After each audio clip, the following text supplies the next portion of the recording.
India, Middle East, Europe economic corridor could be one of the reasons for Hamas attack on Israel.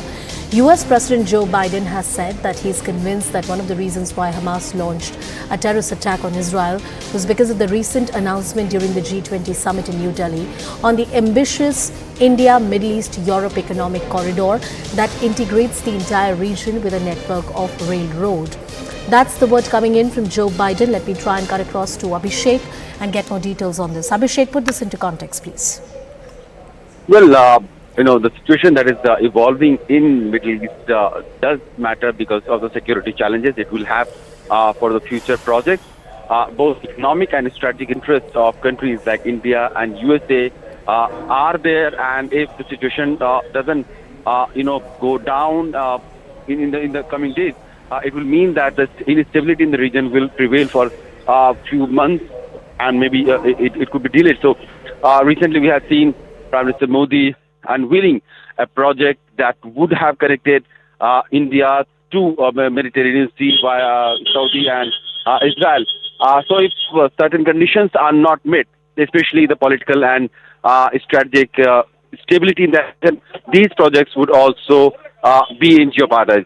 Also, what is happening right now, the kind of humanitarian crisis that has evolved in Gaza in the last 3 weeks, that is also attracting a lot of attention from around the world, where the world leaders are now focusing as to how can they limit the number of casualties, the civilian, the tragedy that is unfolding there. At the same time, keeping in mind the right to defense of Israel, that the fight against terrorism should not stop, but not at the cost of civilian casualty. That has been the overall sense of many meetings and diplomatic channel talks that has been ongoing. All right, Abhishek getting us all those details and perspective.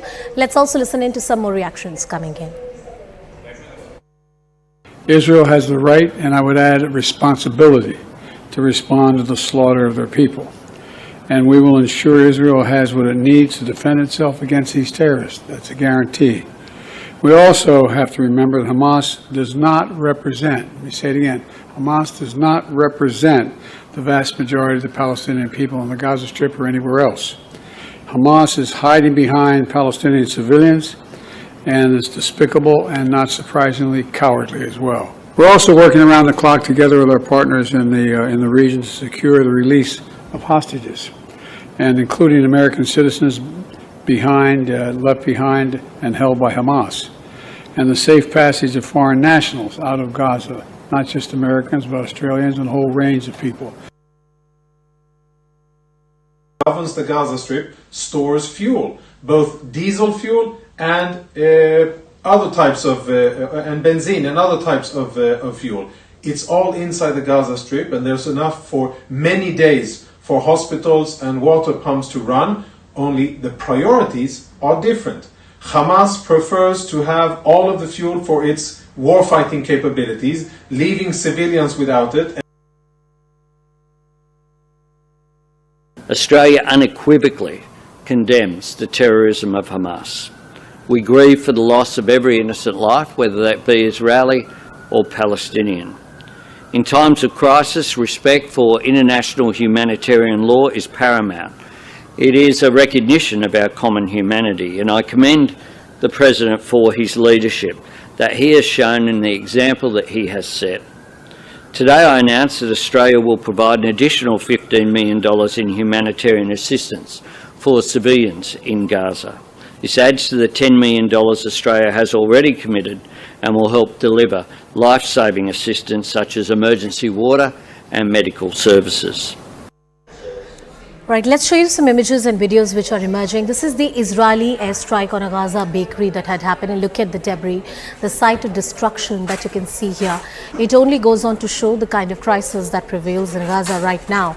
A lot of civilian targets have also come under attack because of the kind of strikes that we have seen in the Gaza Strip and in West Bank. And the key issue is that this is a very densely populated area, so often when these kind of strikes happen from the Israeli side, one wonders to what extent can a distinction really be made between where is Hamas, the targeted killings that Israel wants to do, and the civilian targets that bear the brunt.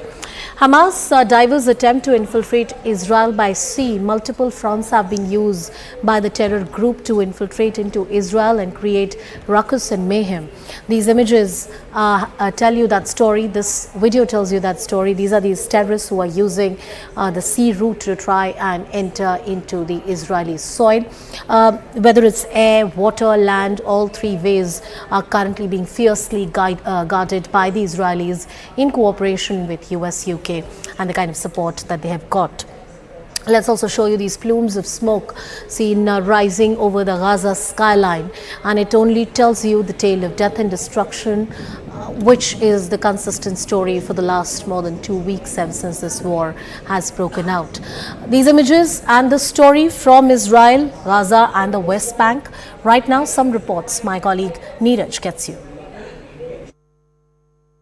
Israel Gaza border पे इस वक्त हम लोग हैं जेरौत के नज़दीक, जेरौत शहर के नज़दीक, और यहाँ देख सकते हो उस इलाके से आगे जाने की मनाही है। लेकिन अभी थोड़ी देर पहले टैंक से एक के बाद एक हमला गाजा के अंदर इजराइल की आर्मी ने किया, और वही धुआं आपको दिख रहा होगा, काला धुआं आसमान में जो इस वक्त आपको दिख रहा है।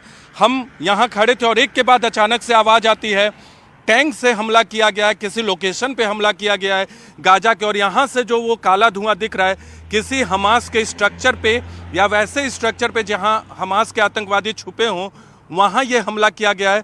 और आसमान में धुआं उठता हुआ आप देख सकते हैं। लगातार इस इलाके से आर्मी की गाड़ियाँ मूवमेंट करती रहती हैं, आर्मी के लोग मूवमेंट करते रहते हैं, लेकिन बीच बीच में धमाके की आवाज़ आएगी, बमबारी की आवाज़ आते रहती है, और बीच बीच में ये धुआं आपको दिखता रहेगा। क्योंकि गाजा महज यहाँ से कुछ किलोमीटर भी नहीं, महज 1 से 2 किलोमीटर की दूरी पर यहाँ से गाजा है, और हम आपको लगातार तस्वीरें बॉर्डर से पहुँचा रहे हैं।